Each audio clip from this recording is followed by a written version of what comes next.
মোৰ অৰ্থহীন জীৱনত তোমাৰ সোণাৰু হাঁহি হেৰাই যাবলৈ নিদিবা মায়া। জীৱনে কেতিয়া কাক কেনেকৈ দূৰণিলৈ লৈ যায় তুমি আশা নকৰিবা। উদং পকেট, বন্ধুত্বহীন সময়, মাজনিশা গভীৰ চিন্তাত ডুবি যাওঁ, ভৱিষ্যত ব্লেক এণ্ড হোৱাইটৰ দৰে।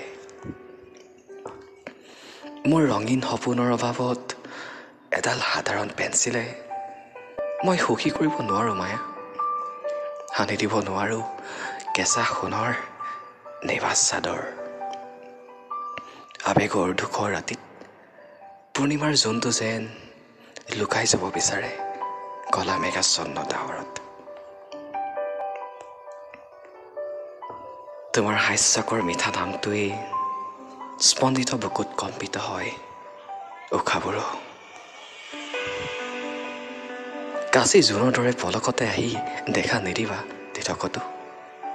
মায়া, তোমাৰ জীৱন ৰামধেনুৰ দৰে ফুলনি বাগিচা।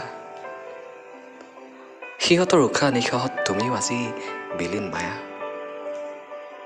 নাজানো তুমি মোৰ পৰা কি শিকিছা। সংগীত কবিতাৰ অন্তৰংগ ছন্দৰ হৃদয়ৰ সুৰৰ বাঁহীত কিমান গভীৰতালৈকে নিব পাৰিছা। পৃথিৱীৰ ধনী মানুহৰ দৰে নহ'লেও মৰমবোৰ এনেকৈ বিয়পি থাকক দিয়া। উকা কাগজত তেজেৰে লিখি থৈ যাম আৰু দি যাম অশ্ৰুভৰা জীৱনৰ